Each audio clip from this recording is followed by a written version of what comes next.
Halo semua, jadi pada video kali ini akan membahas materi mengenai pengertian dan ciri makhluk hidup. Tonton terus videonya ya.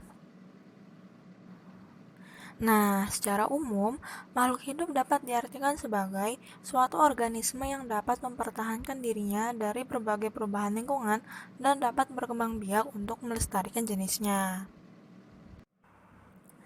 Nah, itu tadi adalah pengertian dari makhluk hidup. Lalu, apa saja ya ciri-cirinya? Nah, kita langsung saja masuk ke dalam ciri yang pertama, yaitu bernafas. Bernafas merupakan proses penghirupan oksigen dan pengeluaran karbon dioksida dari dalam tubuh. Oksigen yang diambil digunakan untuk proses pembakaran sari-sari makanan di dalam tubuh makhluk hidup. Sedangkan sisa pernapasan, yaitu karbon dioksida, dibuang melalui hidung.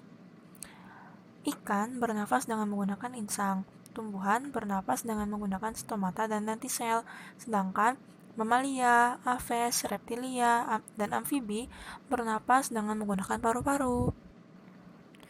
Lalu ciri-ciri yang kedua adalah bergerak. Makhluk hidup memiliki kemampuan untuk bergerak dengan cara tertentu tanpa bantuan dari luar atau dari pihak lain. Gerakan itu ada yang pasif dan ada juga yang aktif. Tumbuhan melakukan gerak pasif. Gerak pasif ialah gerakan yang tidak berpindah tempat. Sedangkan manusia dan hewan dengan bantuan otot rangka dapat melakukan gerak aktif, yaitu dapat berpindah dari satu tempat ke tempat yang lain. Lalu ciri yang ketiga adalah iritabilitas atau peka terhadap rangsang. Semua makhluk hidup peka terhadap perubahan-perubahan yang terjadi di sekitarnya. Misalnya, daun tumbuhan putri malu yang akan mengatup jika disentuh. Manusia yang menutup telinga saat mendengar suara petir, dan kupu-kupu mendekati bunga karena mencium aromanya.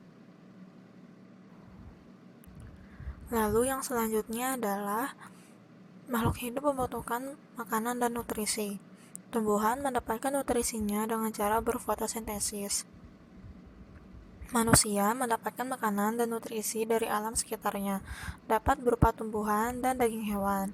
Hewan juga mendapat makanan dari sekitarnya, dapat berupa tumbuhan maupun memangsa hewan lain, seperti kambing yang makan rumput dan singa yang memburu rusa.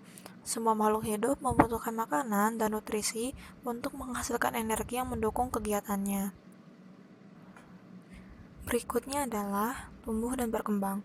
Semua makhluk hidup mengalami pertumbuhan dari kecil menjadi besar. Sebagai contoh, bayi akan terus berkembang menjadi manusia dewasa. Pertumbuhan adalah proses pertambahan volume makhluk hidup karena jumlah dan ukuran sel bertambah. Sedangkan perkembangan adalah proses pertumbuhan menuju dewasa yang ditandai dengan berfungsinya organ reproduksi. Pada manusia, perkembangan dapat ditandai dengan munculnya masa pubertas, dan pada tumbuhan, perkembangan ditandai dengan munculnya bunga. Ciri-ciri yang berikutnya adalah bereproduksi. Makhluk hidup melakukan reproduksi guna melestarikan jenisnya.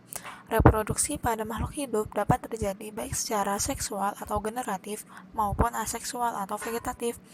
Contoh dari perkembangbiakan vegetatif adalah tunas, tek, dan cangkok pada tumbuhan. Ciri yang terakhir adalah melakukan ekskresi. Ekskresi adalah proses pengeluaran zat sisa metabolisme yang sudah tidak dimanfaatkan oleh tubuh makhluk hidup. Proses ini sangat penting karena zat sisa bersifat racun dan tidak baik bagi kesehatan dalam tubuh.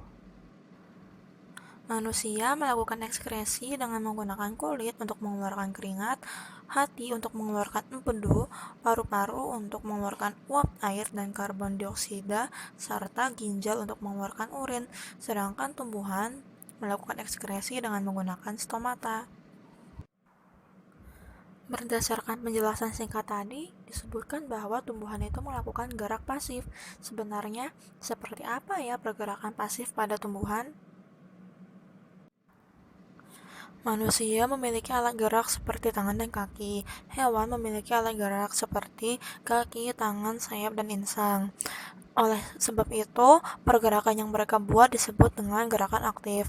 Karena tumbuhan tidak memiliki alat gerak, maka gerakan yang dihasilkan tumbuhan disebut gerakan pasif.